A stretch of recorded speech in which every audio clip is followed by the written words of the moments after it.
Hello, and welcome to Smash Fiction, the podcast where we pit might against might, genius against genius, and weapon-wielding badass women against weapon-wielding badass women, just to see what happens. This week, Anya Amasova versus Xenia Onatopp versus Wai Lin versus Vesper Lynd.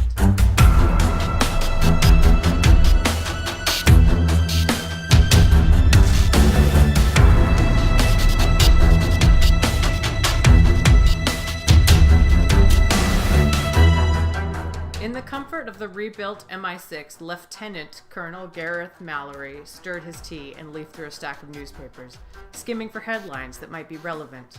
Cryptic clues, drop points, codes, ciphers in the personal ads. Also just for sale in those absolutely corking pants at John Lewis. The security of a man's bollocks was every bit as crucial as that of the nation, he felt. Bill Tanner peered in at the doorway and coughed.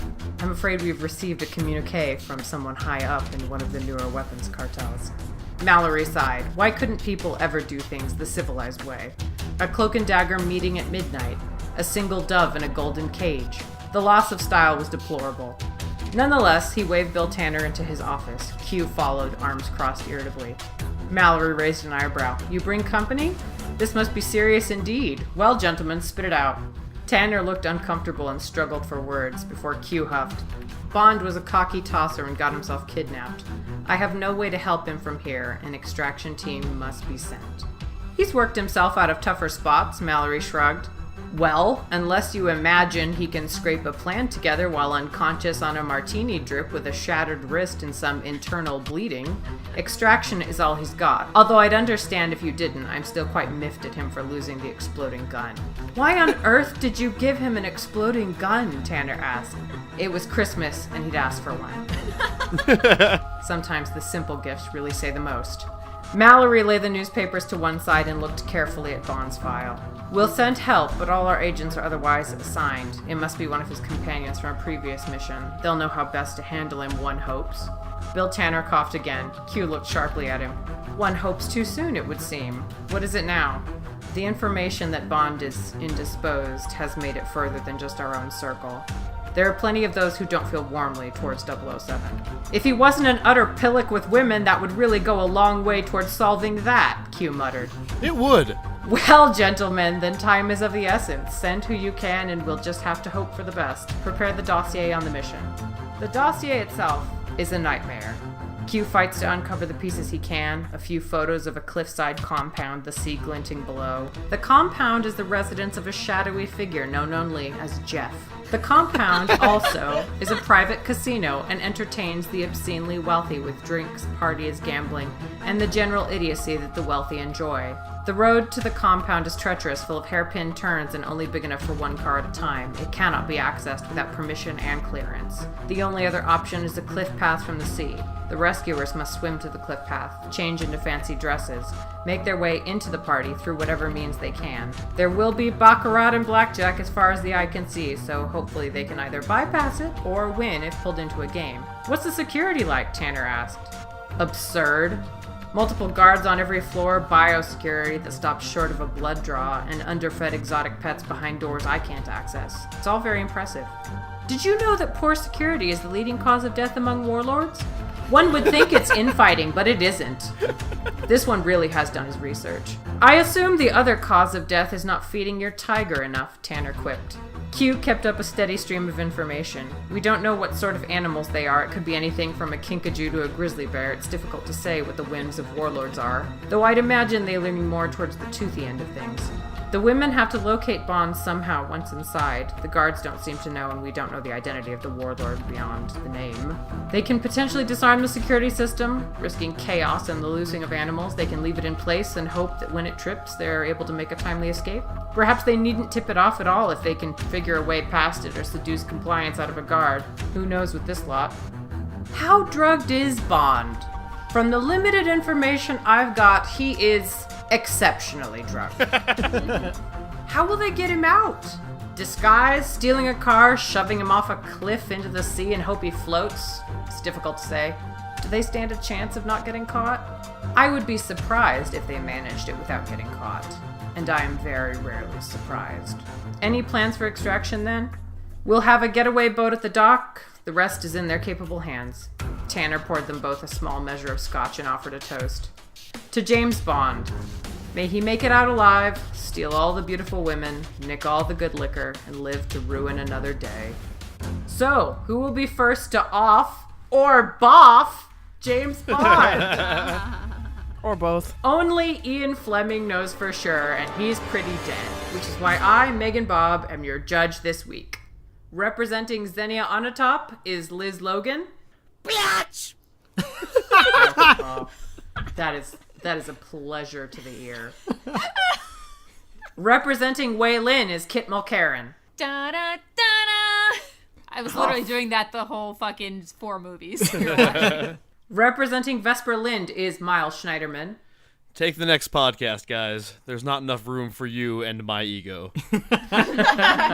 Representing Anya Amasova is Dan Mulcairn. Aboard this podcast, Commander, I am Major Mulcairn of the Bullshit Army. In order to determine who went first this week, I asked each team to make me the perfect sidecar. Miles brought me a cognac stinger, which was an abomination, and while it did summon demons, it did not appease my thirst. Aw. Dan, well, you do not mix creme de menthe with cognac. I Miles. was being experimental. So was I. Dan brought me a sidecar in a Collins glass, which, while amusingly postmodern, simply would not do. Liz brought me a sweet motorcycle with a sidecar, which was much appreciated, but proved unable to get me drunk. Kit brought me a mediocre sidecar, but she had it brought to me by a dragon with the voice of Benedict Cumberbatch, and there's a lot to be said for presentation and knowing your audience. So Kit will be going first this week, then Liz, then Dan, then Miles. Beautiful. I know my Bob. I know what she'd like. A big, scaly Benedict Cumberbatch. I don't know shit about alcohol, but I know Cumber Dragons. All right, Kit, if I might say so, you found the right decadent, corrupt Western podcast to share your thoughts with. Take it away. Colonel Wei Lin of the Chinese People's External Security Force is the most independent and focused of all the Bond women. Although her attraction to Bond increases as the movie goes on, she doesn't let it get in the way of her mission. She only sleeps with him at the very end.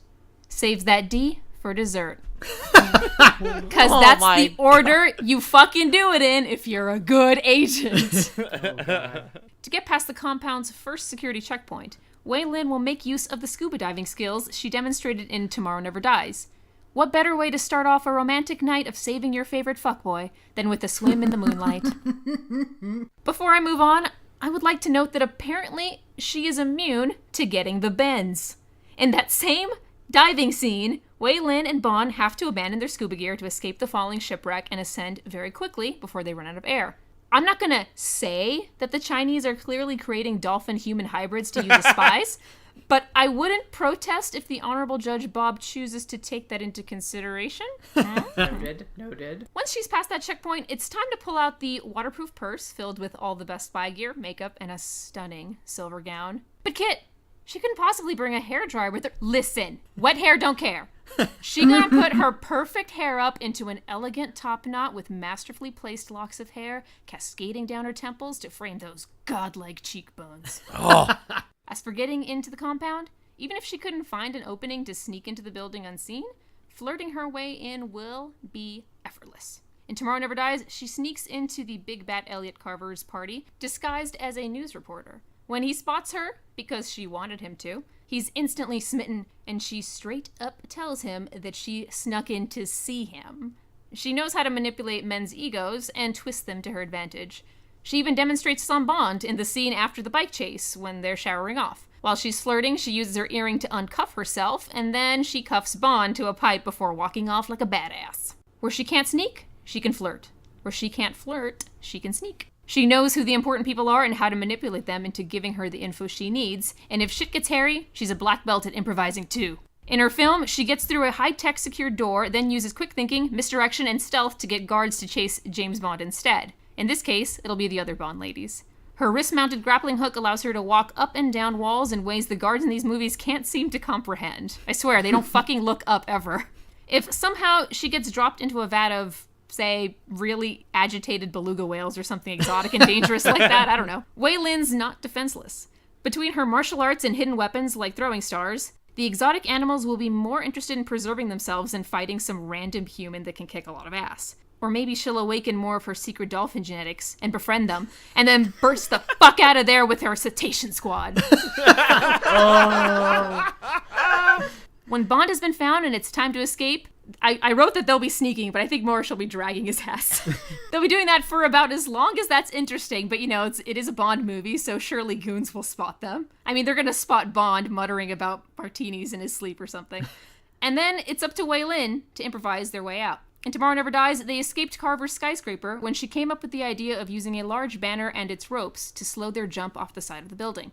If goons make the mistake of cornering the two agents, they will get wrecked by way of Wei Lin's martial arts. In the film, she handily kicks the asses of 4 goons at once. She gonna high kick their way to freedom. And once she and Bond are out of the building, obviously she hotwires a dirt bike. Yeah, that's right. One of these fancy partygoers has a dirt bike. Fucking fight me over it, okay? It's gonna happen.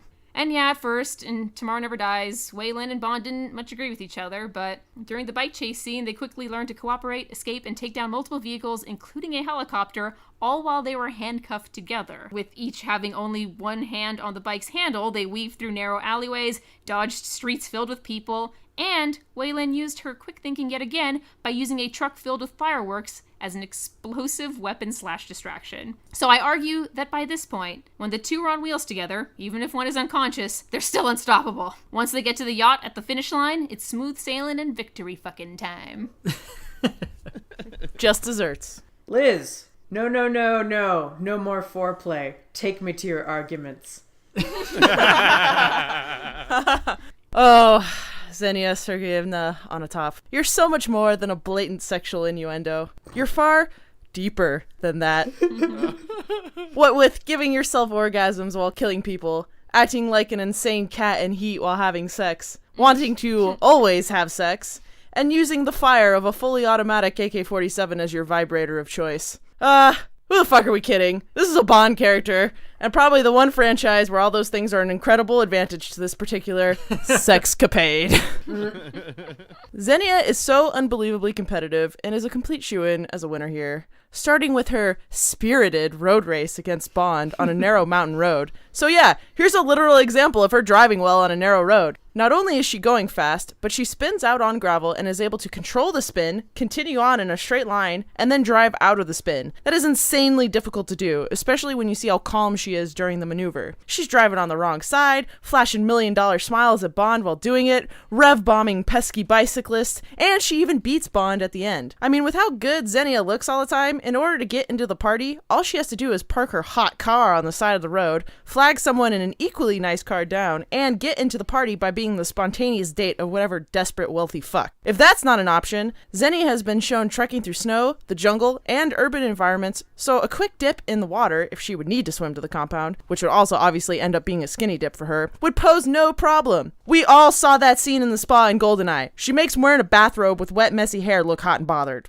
And frankly, being so sexual and naughty, Xenia is by far the most dangerous flirt of the bunch. She isn't innocent like Vesper, ethical like Wei Lin, or naive like Anya. And unlike the others, she never gets confused when interacting with Bond, or waver from her ultimate mission goal. I mean, Anya Amasova was going to kill Bond, and then didn't because she thought she loved him too much after he killed her former lover? What a wimp! Vesper Lynd sacrificed herself for Bond? What an idiot! Wei Lin rebuffs all Bond's sexual advances and then gives in finally? What a traitor? Xenia knows exactly what she wants at all times, and that confidence gives her an edge in encounters like these. She was able to seduce an admiral to get aboard his presumably super speedy yacht and steal his ID. That's how convincing and sexy she is. Even when she confronts Bond and has a grown-up wrestling match, Bond can't figure out whether or not he should stop her because, well, he's enjoying it up until the party becomes clear she wants to kill him. She's always playing the men around her no matter what she's doing. Playing baccarat? Seductively suck on a cigarillo. Having a conversation? Repeatedly say your dirty last name. No one is immune to her charm and raw sexual appeal. It is so ingrained in her character that men and women both are susceptible. And don't forget, Xenia is also very, very smart. If she can fly a state-of-the-art military helicopter, help operate a state-of-the-art satellite system, hold her own at casino games, a few biosecurity measures won't stand in her way. Being Georgian and part of the Soviet Union, the compound's exotic animal trap would obviously be bears. This trap would present no problem for her. Xenia probably played with bears when she was younger. Wrestling with them is probably what helped her develop such immense leg strength. Or maybe it was all sex. With people, not with the bears. If that fails, that same leg strength lends her incredible agility. What with all the tight spaces she navigates. Off track, sorry. And she will also be able to track down Bond. In Goldeneye, she helped track down Natalia and kidnap her, track down James Bond in the Turkish boss scene, and tracked him down in the jungle outside the Goldeneye facility. And these instances are all out in the open world without her being able to use her sex appeal to her advantage. Can you imagine how fast she could track Bond down in a compound full of people she can charm and sex her way through? And now, in terms of disguises, we've seen her adopt multiple outfits and roles throughout Goldeneye. She's impersonated Soviet soldiers, Soviet pilots, random casino patrons, etc. And she's always known for looking amazing and put together. Even when she's on a secure military ship wearing an outfit worthy of the Kentucky Derby, two pilots that run into her immediately go, "What trespassing? Imminent sex with hot woman!" Without stopping to think, why the fuck is this hot woman here on our secure military ship with secure military technology that could be used to end the world?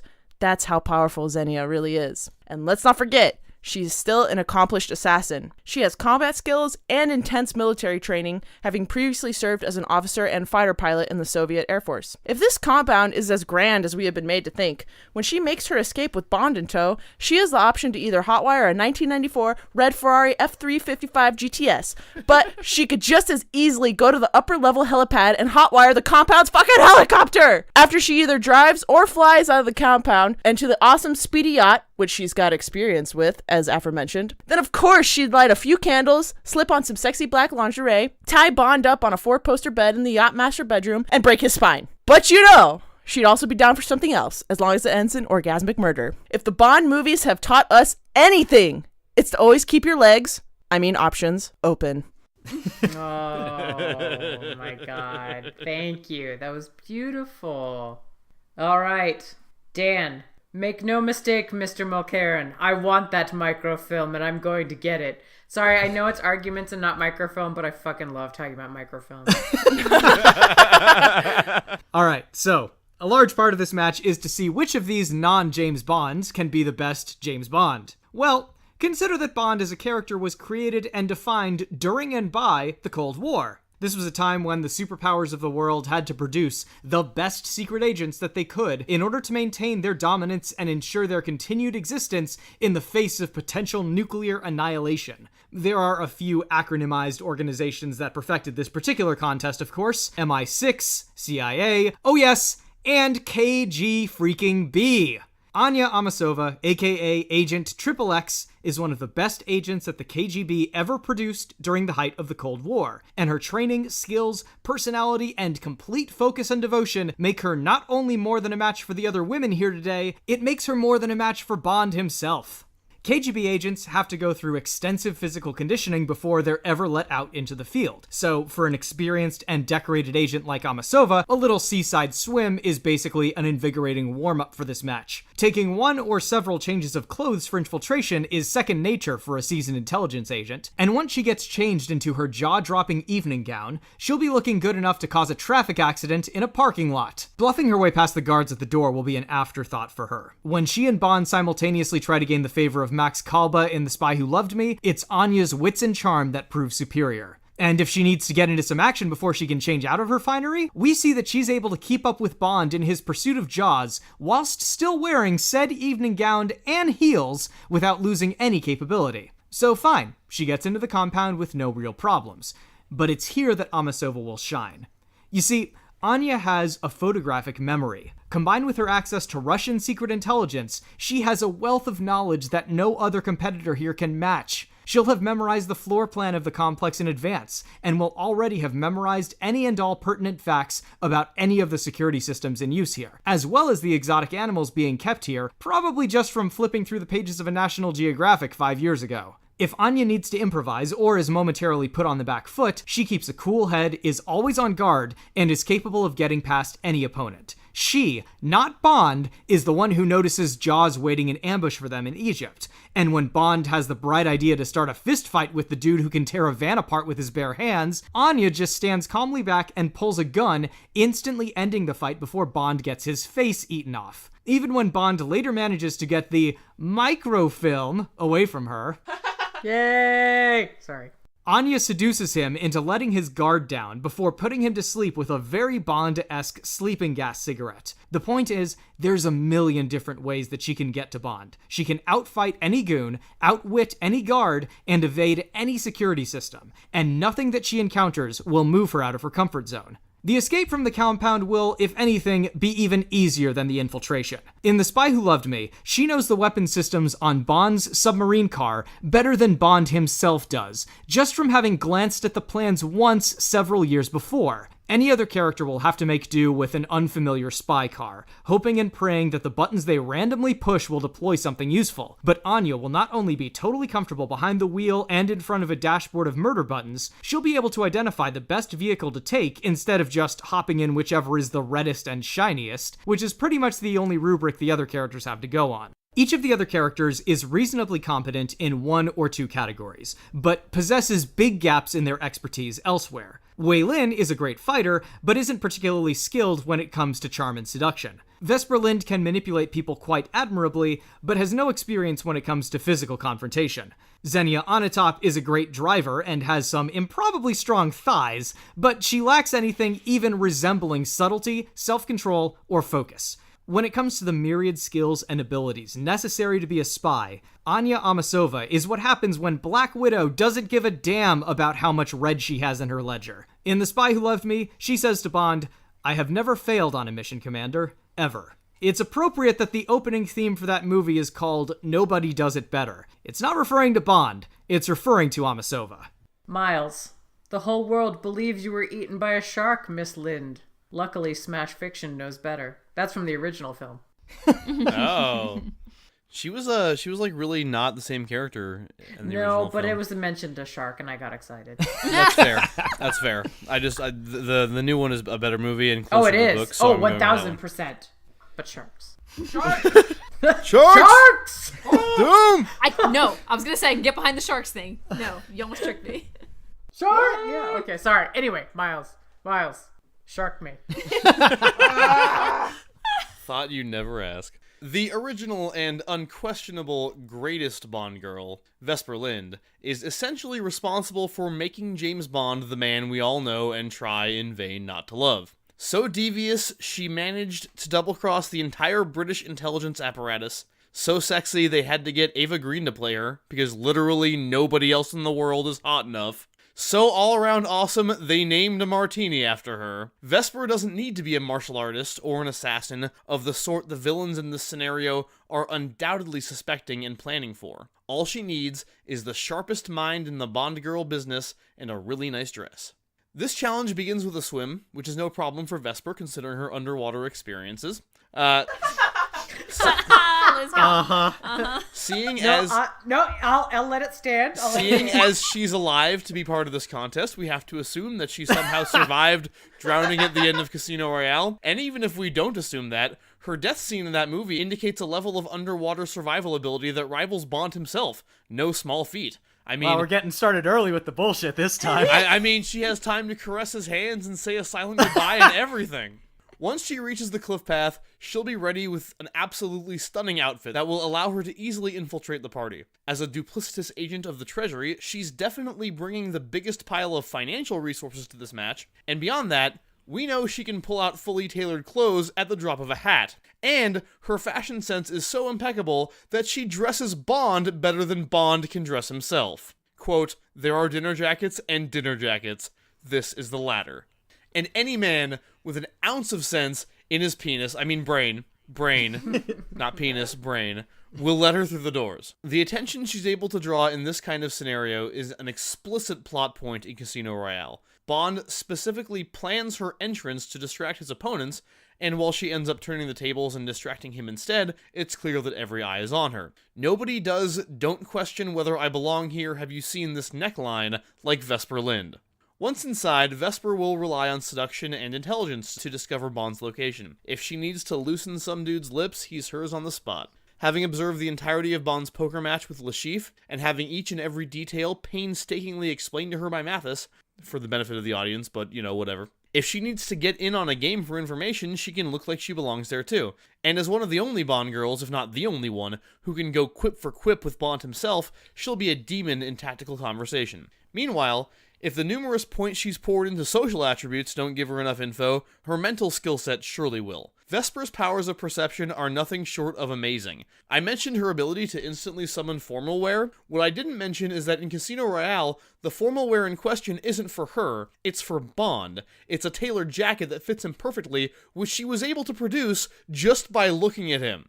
But that's not even the height of her abilities. Upon first meeting Bond on a train, Vesper reads him like a book, instantly sussing out major elements of his background and personality. She concludes her computer-like analysis of Bond by saying, "So as charming as you are, Mr. Bond, I will be keeping my eye on our government's money and off your perfectly formed arse."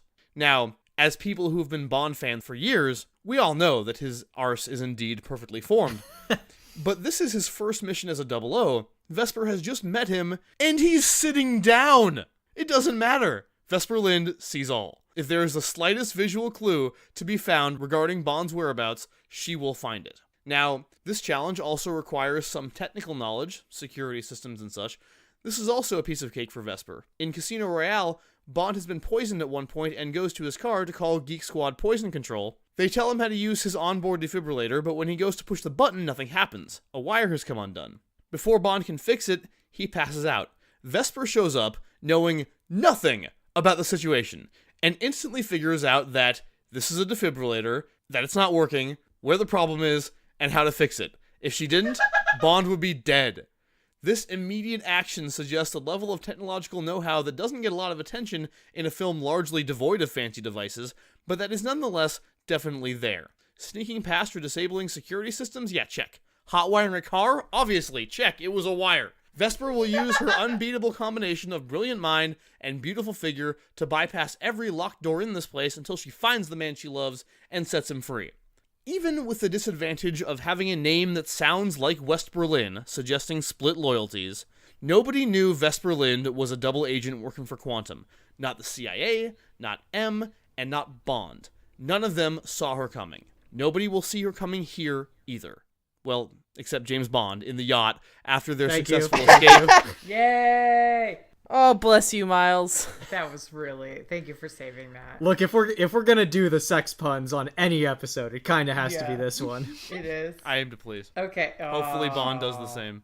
And now, for the time of thrusts, parries, and general dickery, it's rebuttals. Kit, you will be rebutted upon first. Each of the rest of you will be allowed a single comment. I'm sorry, Wei Lin's cool, but she has demonstrated absolutely no skills at seduction or flirting. Only really at shutting it down, which she does pretty well, but remember, she also fails that. She's really like no nonsense, and she'd stick out at a high-end party or compound like this. I mean, the one time where she was at a party trying to flirt with someone, she chooses an obviously very loyal married man within he's Elliot so Carver. not loyal. What are you talking about? Well, hey, Terry Hatchett cheated on him. So of course, yeah, go kill your wife, right? All right, cool. And I mean, the dress she shows up in looks like something marginally better than a space blanket. I mean, come on. What the fuck? It's not my thing, but I also don't agree with every couture thing that shows up in magazines. What are you gonna do? You mentioned that Wai Lin is rather good at taking out unarmed or lightly armed goons, but there's at least twice in Tomorrow Never Dies where the fight ends as soon as one of them pulls a gun on her. In both of those cases, Bond has to show up and save her. She could have handled him. It's just Bond did it first. I don't see any evidence to that.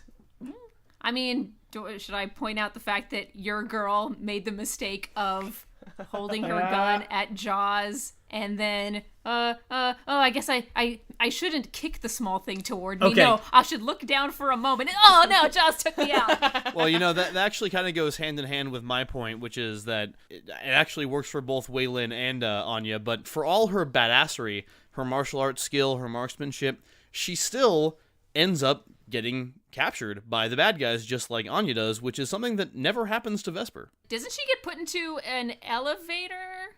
And then, there was like this thing in water that happened later because of that. She gets locked, right? That was all her own doing, though, because of her guilt. Kit has been rebutted upon. Liz, prepare for rebuttations. I get the feeling that Xenia is going to get into this place and just become immediately distracted. She's going to get in here. She's not just into sport fucking. She's into sport... She's into sport killing fucking. And so, like, Next she's going to come in Olympics. here. This is going to be like a big game park. I mean, all these people to wrap her legs around. She's going to forget about Bond in a heartbeat. She's never going to make it there. She's just going to, because Xenia is like a classic sociopath. She's going to get in here and just immediately start working her way through the crowd, and Bond is going to be rescued by somebody else. So I totally agree. She is a sociopath, but I disagree that she would become distracted because every time we see her interacting with Bond or being in a group of people, she always has a goal in mind. Like, for example, those pilots, when they saw her, she could have been like, oh, great, they see me and I have to kill them. Well, let's have a quick fuck first. Like, the whole interaction between them was predicated on they were looking to have sex with her because she said, oh, your friend sent me to have sex with you. But she doesn't. She immediately shoots them in the head, does not fuck their corpses either, and then changes immediately into her... Where's her medal? Hey! She changes immediately into the pilot's outfit and gets on the helicopter because her mission was to get on that helicopter, steal it, and get out of there without anyone noticing. She was not distracted. I applaud her restraint and not fucking their corpses. So she will not get distracted. You're discounting her mental fortitude and focus. I mean, you're talking about her, mission that she was assigned to do. In this premise, she's just doing this because she really wants to. What if suddenly she really wants to continue having sex like a cat using a litter box and finds this next big burly dude that she's gonna paw at his chest all, really, really unsexily? That scene has scarred me. But I mean, even you saying that flies in the face of what the Bond films are all about, and the last sentence I said in my argument. Like, Bond films are always about keeping your options open. There's so many different changing mission parameters. People are actually traitors. People are actually good. I mean, look at The World Is Not Enough. Bond thought Electra King was, his best fuck buddy, and then she ended up betraying him. Yeah. I'm so glad we didn't get through this without mentioning that fucking movie. Oh. Well, anyways, what I'm saying, though, by bringing that up is that Bond thought he had a mission. He wanted to find the killer of her father, but it turns out she was indirectly responsible for his death through Renard. So that's a changing mission parameter. His parameter wasn't eliminate Electra King, but it became that after she became a traitor. So by saying that, it's not like there's a mission plan laid out already. It's all about just going with the flow. All right, Liz, so I'm going to ignore the fact that Xenia gets killed by a tree at the end of Goldeneye. No. She gets sexily killed by a tree. Split-legged tree. What I find more pertinent is the fact that she continues to use her thigh crush attack on Bond, despite the fact that she has a gun on her at the time. And her using that thigh crush fatality makes it so that Bond can very easily grab that gun from her, which he does. I mean, it's hard to use actual strategy or judgment when you're in the grip of utter frothing insanity. Yeah, that thigh-crushing fatality really puts a spin on finish him.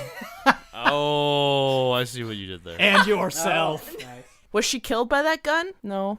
He shot the helicopter, which then plummeted, which then led to her getting killed by said tree. And the only reason he was able to get that gun was because frickin' Christmas Jones was useful at the only point in that movie during that scene. Wrong movie. You mean Natalia? Natalia, whoops. Natalia. That was the only time she was useful in that movie, was when she created a distraction that distracted Xenia, and James Bond was able to grab the gun. Otherwise, Xenia would have had him dead to rights.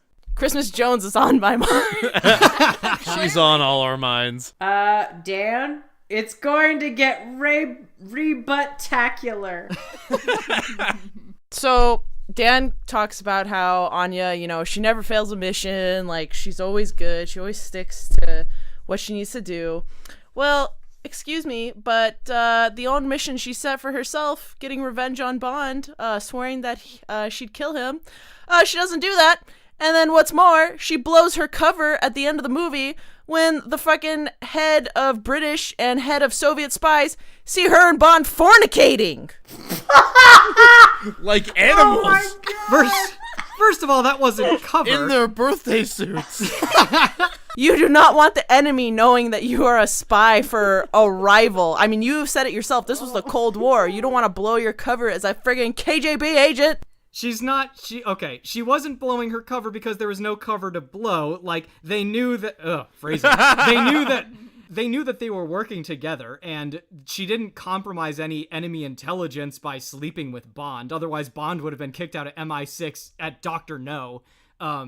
In regards to the other thing you were talking about where she decides not to kill Bond at the end, you yourself were talking about how mission parameters change. She had set herself the goal of avenging her lover's death, but she found by the end of the movie that she was more in love with Bond than she had been with the man that Bond had killed. She made the decision and she made the judgment call to change her own mission parameters because she wasn't working off of any other ones. She just decided that she had been in error when she had made her initial mission and corrected it. It seems really great, like all her fantastic skills that she's bringing to this match, and, she's got all the bases covered and everything. That really only goes so far if you're not the most intelligent person in the world. I want to bring this conversation back to microfilm, if I may. Of course. Shameless flirt. Well, no, because the thing is, and as much as I also love microfilm, in this particular case, the microfilm was useless. What happens over the course of the film is that Bond manages to read microfilm without Anya knowing, and then she knocks him out. And she takes the microfilm, and she goes back to their superiors, and Bond shows up, and she's like, haha, I got the microfilm. And they're like, yeah, it's useless. And Bond says, yeah, I already knew that, because I read it. So that was a moment where she wasn't even outsmarted. She was just being dumb in that instance. If it's so easy to read the microfilm, read it. It's not easy to read the microfilm. The reason Bond was able to read it was because he had a specific gadget which allowed him to do so. Anya was not given a similar gadget, and therefore she had no way of knowing that the microfilm was useless to them. Bond had an advantage in that, which purely came from a single piece of hardware. If he did not have that, he too would not have known that the microfilm was useless. You're saying she's equal with Bond and everything. She doesn't even have a thing that can read microfilm, man. I'm just saying. She doesn't even have a theme song, man. She does. Nobody does it better. No, that one's about me. I don't know. I think Jaws does it better.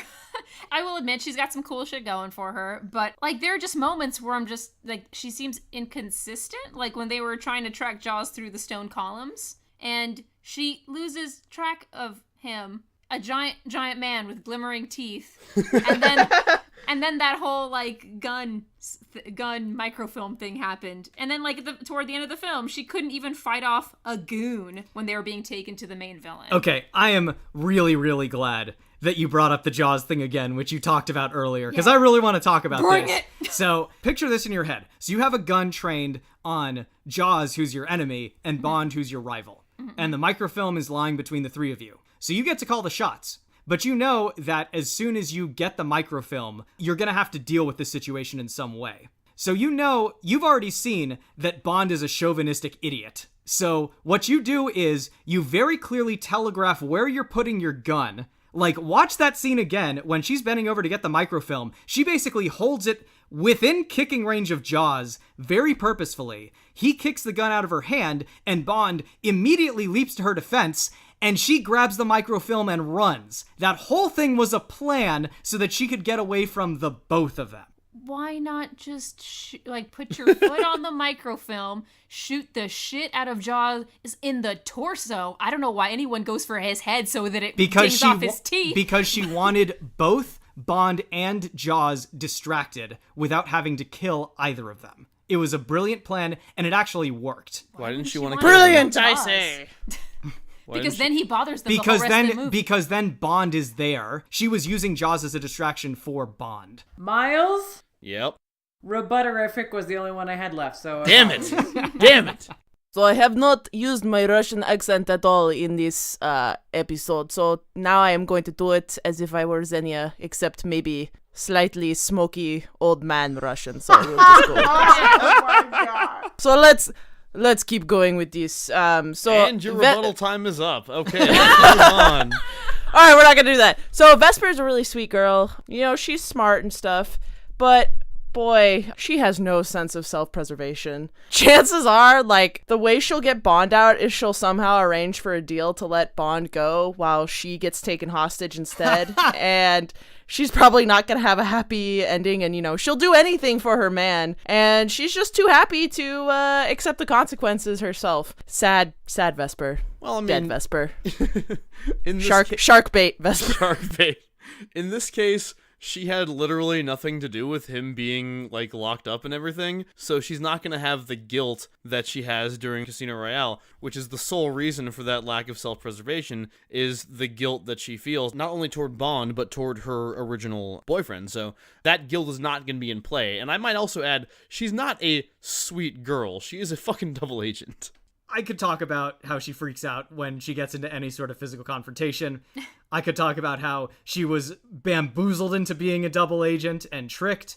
But I want to talk about her getting captured. You said she doesn't. She gets captured twice in Casino Royale. When? She gets captured first by Le Chiffre, because Le Chiffre is turning on Quantum at this point. Like, Le Chiffre's been working for Quantum. He turns on them when it becomes clear that he's not going to get the $10 million to pay them back. And Mr. White, the contact that she was working with from Quantum, is the one who goes and saves her and Bond. So Le Chiffre manages to capture her. And then later on, when she's trying to deliver the money to the Quantum henchmen, the henchmen capture her. And that's what leads to the whole scene in the hotel where she Drowning ends up drowning. elevator. Yeah. The Casino Royale 2006 film is, like, much more faithful to the original Casino Royale novel. In that novel, Vesper is explicitly captured by Le Chiffre, but it turns out that was all a ruse. She was working with his organization, and they made her pretend to be captured as basically as a trap to lure him in. We never see in the film that Vesper is captured by Le Chiffre. He makes an allusion to the fact that he has her, but we never actually see it. What she was actually doing in the other room, again all off camera, we learn later, was making the deal with Mr. White.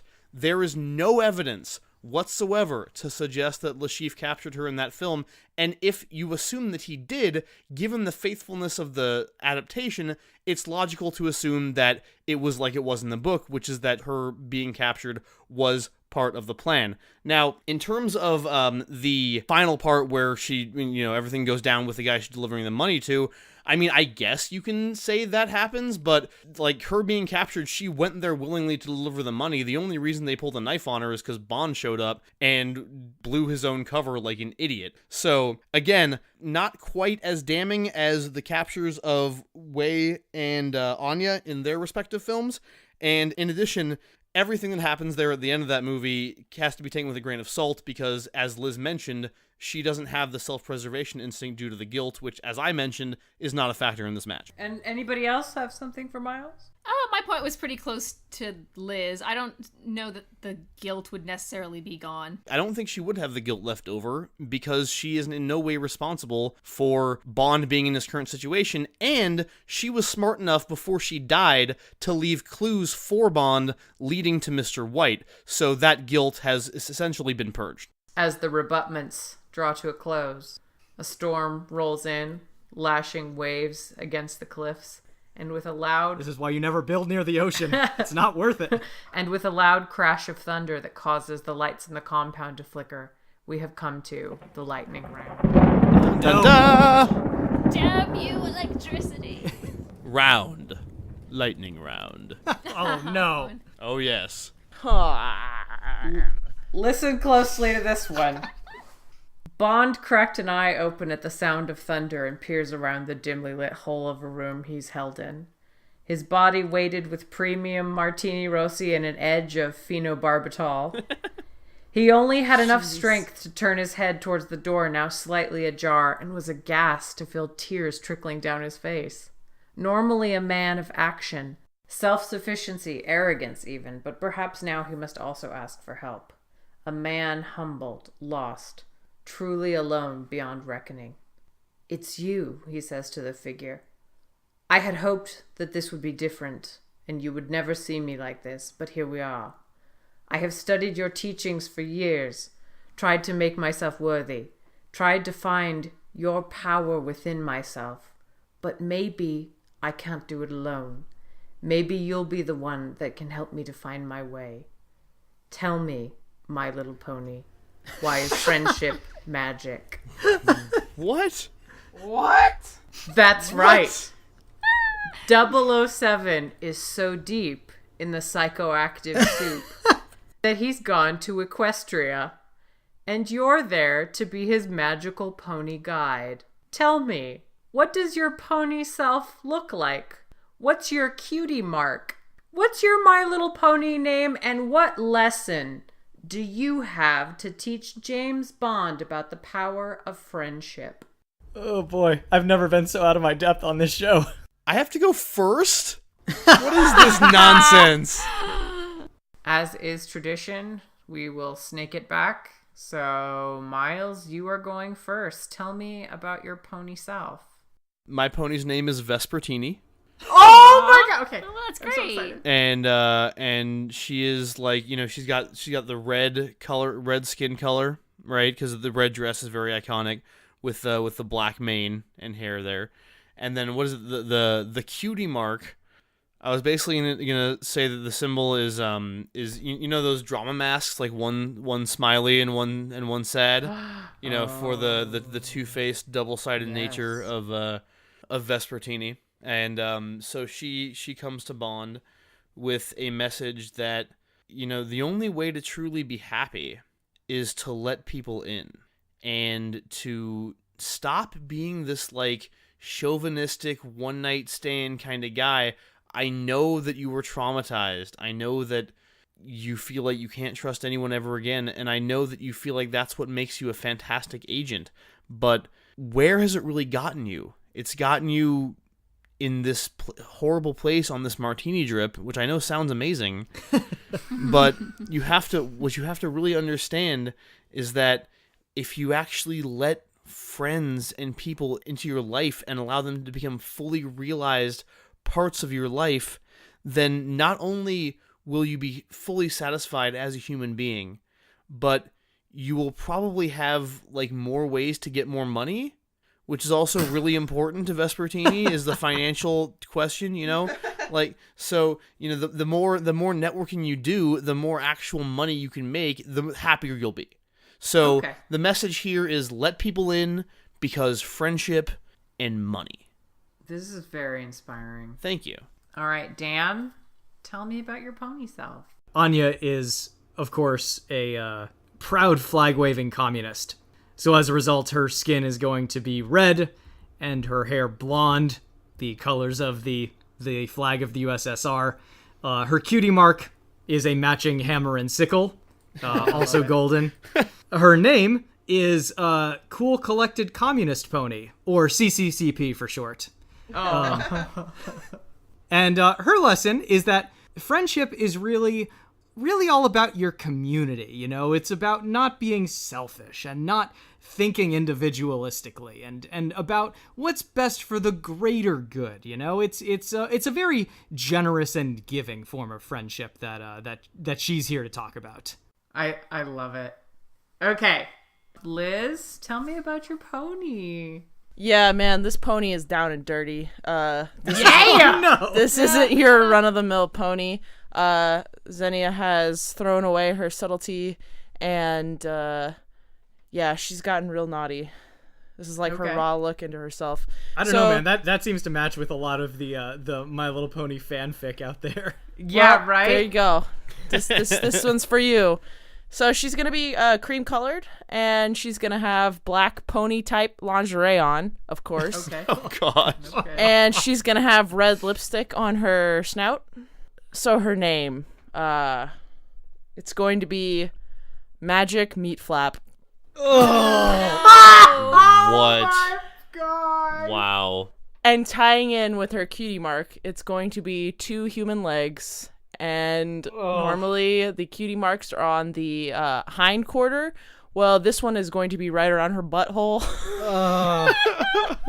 And the butthole is going to be a Christ. stand-in for her previous human form, hoo-ha.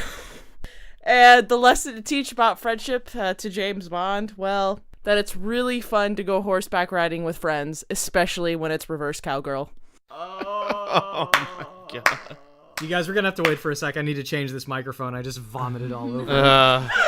And Kit, tell me about your sweet pony self. So, Dan, but we both have Soviet countries. Okay, red body, beautiful red body, just like maybe Anya and mine can bond over that. Well, I mean, Vesper has a red body too, apparently. Oh yeah, oh shit! Is it just red it's just pony. Liz's pony? It's Shark okay. bait! Get the fuck out of here. Black hair though, not blonde. Beautiful black hair, a lot like Twilight Sparkles, straight in that sense. But the tail is gonna be in a very stylish top knot. I differentiate her that way. Yes. Her symbol is gonna be that big yellow star that's on the Chinese flag. It represents a lot of things. And her name, Chairman Love. That's very good. Mao Zedong love. Wow. And her whole friendship is love spiel is going to be love and loyalty is the most important concept in the whole world. It's more important than oneself. And to clarify, I do mean love and loyalty for one's country. Do your job. Communism, man. What can I say about it? Aw, that was really nice, guys. I'm gonna go think about this, and I'll be back whenever I've had enough martini. So my grandfather was KGB. Yeah, that's right. Who else's grandfather here was KGB? Dang! Any stories? I don't know, did the Irish have a KGB? No, just a famine, I guess. Oh yeah, there you go. I have to say, going into this, I was utterly assured of my own superiority, and that my character was the only one who deserved to win. Right now, I really want to win, but I can honestly say I would be fine with literally any of you also winning. Because that was some world-class bullshit from everyone. And I think we should all be proud of that. I think so too. Yeah, I was less confident going in. Because, I bit of a different character, especially when Kit picked fucking Michelle Yeoh. Yeah. I was like, God damn it. I don't think we see Vesper raise her foot above her knee once in the entirety of Casino Royale. No, she doesn't fight. I was actually really surprised you guys didn't make a bigger deal of that. Like, Dan, you mentioned it, but... I should've. Yeah. But you baited me into talking about something that you were more readily able to defend. Boom. It's okay. That's how we do it. The real winner is Christmas Jones. I think we can all agree on that. So I'm curious as to if you guys had any backup Bond girls that you were interested in representing if you didn't get your first choice. I know, obviously, Liz. Christmas we were divided Jones. on Liz and I Christmas both Jones. were down to do Christmas Jones. I yeah. can't believe that. She's like maybe the worst Bond She's a girl. nuclear scientist, though. Like, Ugh, she's I'm If just that- saying, an argument could be made. Okay, but if not that one, Pussy Galore or Honey Rider. I would totally do Pussy Galore. She was pretty fucking badass. I mean, Honey Rider's a classic. Her emerging out of the water in that bathing suit basically like defined the course of the entire series. Yeah, but Pussy Galore, like, beats Bond at judo and shit. At a Yeah. lot of stuff, yeah. She got that cat judo. She got that cat. Yeah, she got that pussy judo. That's right. I wasn't gonna say it, Dan. Thank you for saying Dan, it for I me. knew that was coming. The phrasing, it doesn't end. But the fans don't know. I was gonna do Kizzy Suzuki, but she does nothing. I would say Aki actually does much more, but what she does is drive a lot, and that's about it as well. You know, Kissy is the one Bond girl to have a kid with James Bond. Yeah. Well, in the books, I don't think that ever comes in the movies. It's only in the novels, yeah. It's very strange that that's the character they chose to do hardly anything with in the movie adaptation. Yeah, it was a different time. A worse time. Do you guys have fun? Did you get up to any shenanigans? We were writing fan fiction between our ponies. Yay! Okay. I had to think about many things, but one of the things that I kept sort of circling back to was that it is a contest about who can be Bond. But more than that, it is a contest about who can be a better version of James Bond. That is to say, the version of James Bond who can get more things done. And I realized that for Bond girls, Bond women, I should really say, you're all at a disadvantage because in any of the movies, you have to be in distress and you have to be rescued at some point. But it was also about... Or you get killed by a tree, I guess. Yeah, that things The do crotch not of a work out. tree. That things do not work out perfectly for the Bond girl. That's why there's so fucking many of them. But it came down to who could do the things that James Bond can do and who could conceivably, with that skill set, go on and be basically what James Bond could aspire to be if he grew the fuck up. And so I had to give it to Wei Lin. Oh, Nice. well done, Kit. Oodle lolly! Damn. It just seemed like she was the one who was going to go, shit has to be done and I must do it because you are a fuck about. I cannot argue with that decision. Yeah, admittedly, when Poor Vesper. Kit and I sat down to watch Tomorrow Never Dies, I was like, okay, this is the Bond girl I need to beat. Like, this is the one that I need to take down. Say that there was many moments in each of your arguments whenever I was fully prepared to go with yours because so many of you all of you brought things that I thought, actually, that's a really valuable thing. Xenia brought fucking tons to the table that I was like, that's really powerful. But it came down to the fact that Bond himself was in peril, and if Bond himself is in peril, then the things that got Bond there will not be the things that will get him out. Wow. It will be that plus something extra. And Wei Lin, thankfully, has that something extra. I mean, all y'all would probably do it, but I think Wei Lin would survive it best. It's okay. We know you want a dress made out of a space blanket. It's okay. I understand. I mean, Over to Twitter, Grayson Leal, our beloved Grayson Leal, made What us up, some more Grace? fan art of this time of Archer and Toothless. Very adorable. Thank you to Eric Meyer, Vander Turner, Cosplay Fiend, Mike Booch, and Sam Makonda for retweeting Doctor Strange versus Voldemort. Thank you so much. Also, Cosplay Fiend tweeted about Doctor Strange and Voldemort as well. But to say that we missed out on a great joke, our deepest shame, our terrible legacy, we didn't make the got your nose joke. In face of Voldemort, nobody made the got your nose. The first magic trick a person ever learns. The old got your nose. Over to Tumblr. Do-do-do-do-do-do. yay, Tumblr noise. By Fortune Fire, our beloved, reblogged Extraordinary League, and along with a lot of compliments. Thank you so much. Yeah, By Forge and Fire writes some really good stuff about us on Tumblr, you're so sweet. thanks. It's very good to read. Little Kipapeo complimented us as well and said they want to draw Stitch the Big Blue Dog, and I really, really hope you do at some point. And thank you to Sid Rabbit Blog for reblogging Doctor Strange versus Voldemort. Thank you so much for listening to this episode of Smash Fiction. We hope you enjoyed it. Next week, we'll be releasing the 12th episode of The Extraordinary League, our actual play RPG podcast. The match after that will be The Incredibles versus Big Hero 6.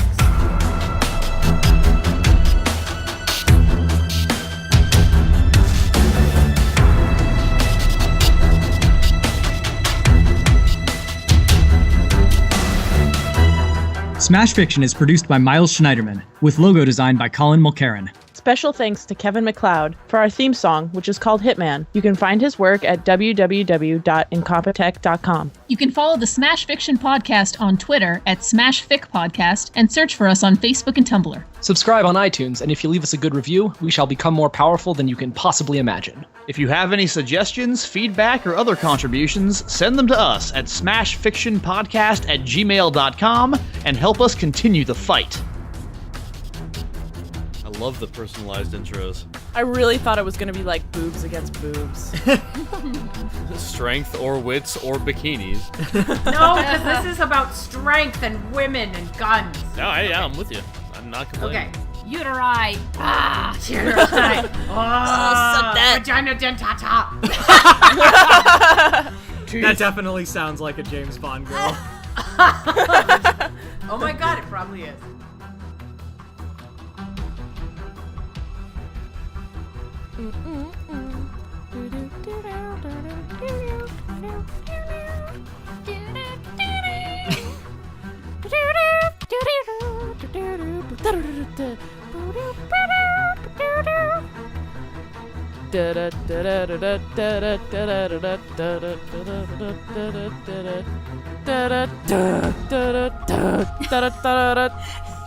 My Little Pony. I never knew how bad friendship could be. That's not how it goes, but anyway.